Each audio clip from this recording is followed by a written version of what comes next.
ไอ้ยะวันนี้มาพบกับผมบางมีไม้เดียวกันแล้วกับผมนะกาวันนี้ผมเอาประวัติการจนแบบกล่าวๆก็หัวรอบจริงแจม400 กิโลจนกันวันที่11 กุมภาพันธ์จนกันที่สนามนครจังมาฟ้ากันครับเลวว่ากูนี่ปลาดไม่ได้เลยมามือใจว่าเอิ้นเดินอากาศมาพบกับตัวดีตัวดังติมติดอิวจูเลยกับผมนะระว่างลังเก้ากับวัวระเบิดเปื่อนรักกลางในกันว่ากันมาที่ไก่รักลังเก้ากด1ไก่รักวัวระเบิดกดจ้องมาที่ครับกาสำหรับวันนี้กูนี่ตีไหนเปิดไม่รู้แต่ตีบางมีเปิดไอ้ไส้ไอ้ดำกันโกนเลวนะครับเปิดมาเบียดเลยเปิดรถเปิดตี้เปิดไว้บางได้กามได้เต้งกินตรงกลางบายมีใต้ตัวต้นไอเล่ตานกดมาตีหน้าจองบางมีหมายเดียวหรือSIDไล่ตีเกี้ยนอยู่หน้าจองมาได้เลยกับผมกาเดียวเราไปกว้างประวัติการจนแบบกล่าวกันกับกระตัวติตาเน้นอยู่หน้าจอสายมือนี่ชื่อวาลันดาลังเก้าเจ้าปัญญายศวิจาฟายิดหรือว่าลังเก้ามามือซ้ายขึ้นไปก้มขึ้นไปอ้นเลยครับจนมาแล้วอ้นตรงอ้นลาทุดนาตีนี่ตีนาก่อนจังวันนั้นกาเล่งได้ว่าโจ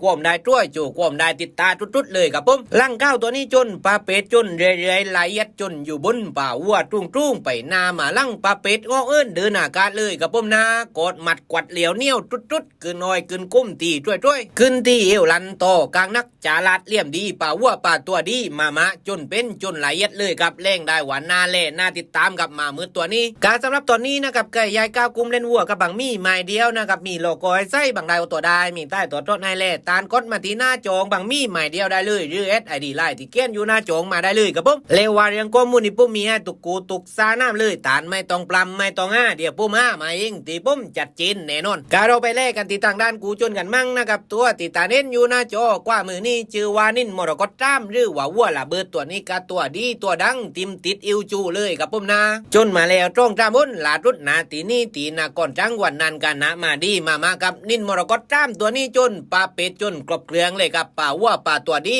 ปลายยอดจัดอิวติดอิวจูเลยวัวอ้างแล้วปลายยอดตามานตลอดไม่ลืมปลายเก้าไม่ลืมปลายยอดเหลียวมัดกวัดโตกาแก้งแรงโตกลางนักมีน้ำใจฝีมือจริงแจ้มวัวรบ400 กิโลจะเป็นก้องไก่ต่อเจ้ามีกับตอบกับผมกาสำหรับลูกปีนายวัวเต่าแกสมาชิกคนไหนไม่มีตีเล่นวัวตานกดมาที่หน้าจองบางมีหมายเดียวได้เลยหรือ SID ไล่ตีเกี้ยนอยู่หน้าจองมาได้เลยกับผมเลวว่ากูนี่เปื่อนรักกลางในกันมั่งหวากันมาตีไก่รักลังเก้ากด1ไก่รักวัวระเบิดกดตรงมาตีกับผม